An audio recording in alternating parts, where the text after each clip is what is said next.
something was uncovered in the release of yesterday's federal budget that you need to be aware of. If there's one thing that comes out of Justin Trudeau's inflationary budget yesterday, you need to be aware of this. And I'm going to break it down for you. And I'm going to break it down for you in detail on this video, but also in written format. So all of the charts, all of the statistics, all of the receipts that I'm about to show you, they are in an article that is about to be posted in the comments section of this Facebook Live. So what I need you to do is to click on that link and click subscribe, click share. It allows me to directly communicate with you quickly before I break this down. Not only is Justin Trudeau censoring all sorts of things with Bill C-18 and C-11, platforms like the one you're watching this on have actually said that they are going to downgrade political content. So anything that has to do with politics, they're saying that they're going to downgrade. So I need to be able to directly communicate with you. And the way to do that is to click the link on the article that is in the comments and click subscribe. It allows me to directly communicate with you. And more importantly, it also allows you to see exactly what I'm talking about. It's got all the receipts. It's got all this information. So what do you need to be aware of with regard to yesterday's budget that is so important? And it is the amount of interest that you are paying for Justin Trudeau's debt spending. If you remember, this was in 2020. I had a video teed up and it's not working right now, but Glenn McGregor, a reporter in the Parliamentary Press Gallery, actually asked Justin Trudeau, he was when he had his full beard, and he said, well, how are you going to pay for the servicing of the debt, the interest charges on the debt? And he said, oh, well, Glenn, interest rates are low. This isn't a problem. He scoffed at this reporter. Well, today, interest rates are really high, and the debt Justin Trudeau has more than doubled the debt that the entire history of the country had before he became prime minister. So yesterday in the budget, what was uncovered was exactly how much interest you are going to be paying on that debt. And I need you to sit down for the number. Okay, so I'm going to break it down for you here. Again, the link is in the comments. Click subscribe, because it allows me to directly communicate with you and get around C-18 and C-11 and any bans that are happening on various social media platforms. So the table that I'm showing you here it might not get a lot of coverage in the budget, but it has something called public debt charges. So if you click on that article, you can see for it for yourself. And that little red box that I have at the bottom there, that's how much interest that you are paying on Justin Trudeau's debt in billions of dollars. So the full amount is $338.4 billion over 6 years. And I need to put this into context for you, okay? So here's a little table that I did for you. Again, the link is in the comments if you want to read this or share it. And it uses federal budget sources from yesterday. So to put this into context, the amount of interest that we pay on Justin Trudeau's debt is basically the same amount. It's about 100% or more, depending on what year you're looking at, that the government takes in for the GST, the goods and services tax.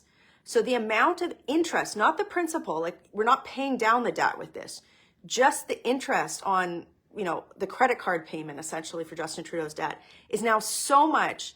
And it's so high that it basically equals the entire amount of money that the government takes in from every cent of GST that's paid in this country. So think about it. Anytime that you pay the GST now,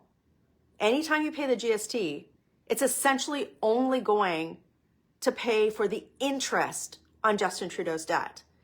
This table also goes through a couple of other statistics if you wanted to look at it as a percentage of other forms of income of the government. So remember Justin Trudeau saying like, oh, well, we need to make corporations pay more.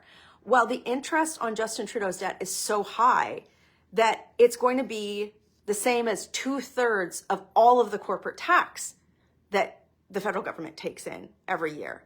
And for personal income tax, if you use that number for personal income tax, it would be about 1/4 of the entire amount of personal income tax that the government takes in every year. So I want you to think about this for a second, okay?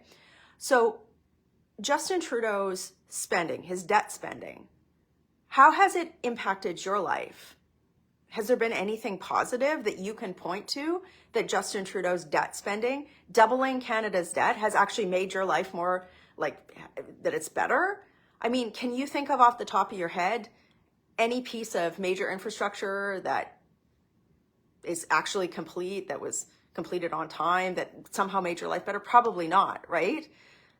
We know that the main thing that Justin Trudeau's debt spending that we're now paying this interest on has accomplished is the main thing that it's known for is big high profile scandals like the We Charity scandal or the Arrive Scam app that many of you are familiar with. The links to those scandals, if you don't know about them, are also in that article with the link that's in the comments. It's all linked for you in there so you can educate yourself if you're not aware of these things, or share that article with a friend. And again, if you click subscribe, it helps me to directly communicate this information to you, okay? So he's spent all of this money. He's put Canada into so much debt, essentially for scandal, that we're now at the point where just paying the interest on that debt is a big chunk, a huge chunk of the revenue that the government's taking in every year. So what does that mean beyond just paying for wasteful spending? It means that we don't have, as a country, the type of resiliency that the federal government needs to potentially help our country weather future storms, right? So let's say that there is, God forbid, a war or a trade agreement gets upended, or there's another significant national crisis like we saw in 2008 with the financial crisis. Because we have to pay so much in interest payments, way more than we ever did in the past, it's going to be way harder for any future government without significant reform to be able to have Canada weather that storm, which is a huge problem.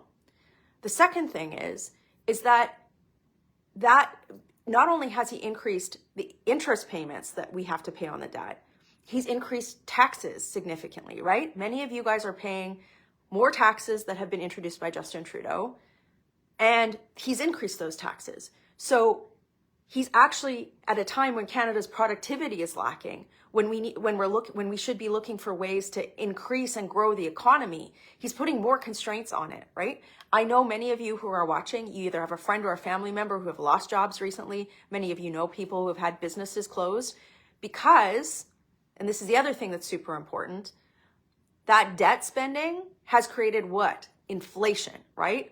My party leader, Pierre Poilievre, if you go onto his Twitter feed right now or onto his Facebook page, he put out a really good little 14-minute information piece called Debt Nation about how the debt crisis in Canada has actually accelerated inflation, right? So all of the things that are costing more these days, groceries, rent, all of these things happen because of the government's deficit spending that has turned into more debt. And now we have to take a huge chunk of our revenue just to pay for the interest on that. So do you think that that's going to make life more affordable or less affordable? Well, the answer is really clear, right? So many people thought yesterday, like we're really hoping that Chrystia Freeland, the finance minister, was going to show some restraint in spending because of the amount of interest that we're paying on Justin Trudeau's debt. But instead, what she did was she put more money on the credit card, $40 billion more in this year alone. So what happens when you put more money on your credit card? What happens to your interest rate payment or to your interest payments? Do they go up or down? Well, of course they go up, right? So every year, because Justin Trudeau's increasing the amount of Canada's debt, our interest payments are also increased. Now, I want you to think about this in a real term, because billions of dollars sometimes is hard for us to wrap our brain around, right? If you take that $338 billion and you break it down by the number of people who are in Canada right now, let's say it's about 40 million people, that works out to roughly $9,000 for every person in Canada, adults and children. So let's say you have a family of 4. What that number means in real terms, in terms of a burden on your family, is $9,000 times 4. And think about what that means to you or to any normal person in Canada, right? Like, think about that in real term. That's, either a down payment on something, it's paying down your own debt, or, you know, it could be like a vacation or a car. I don't know, but that is the burden that amount of debt is placing on you, the interest payment specifically, right? The last thing that I'm going to say on why this is so important, and again, if you click on the link that's in the comments, this is all laid out in this article with you, with links to other sources of information so you can see exactly how bad this is. The last thing that I'm going to say is that this really impacts our ability to plan for the future, right? So I'm an Alberta MP. I think about hospitals in Alberta. There's a hospital in the south of Edmonton that's people have wanted for a long time. In my constituency in North Central Calgary, there's a lack of hospital care right now, and there's some money allocated just to plan for a new hospital in North Central Calgary. One of those hospitals is probably going to cost in the neighborhood of $4 to $6 billion. Well, if you think about the fact that the federal government's having to pay tens of billions of dollars every year just on the interest on its current debt, it means that there's an opportunity cost to that money. That money is going to pay interest, oftentimes to foreign creditors, instead of for paying for infrastructure for things that you need. So you're basically being told that you have to pay more for the cost of living because of this inflationary spending. You're being told that interest payments are a good thing, and you're foregoing the actual opportunity that could be used with your tax dollars. And it should be a tough sell to every Canadian, no matter how you vote or what your personal proclivity is in terms of politics. That amount of interest on our debt spending, which hasn't really helped the country, in fact, it's the opposite, that amount of interest is actually taking away opportunity from you, from your children, from your potential children's children. So that's where the great irony of Justin Trudeau's budget comes into play, right? So Justin Trudeau's budget yesterday is called Fairness for Every Generation. How do you get rid of interest payments on debt? To get rid of interest payments on debt, you have to do what? You have to pay off the principal of that debt. So the amount of money that you spent that's causing that interest payments that you owe a lender, let's say you owe your credit card, you have to pay that principal down for the interest to go away.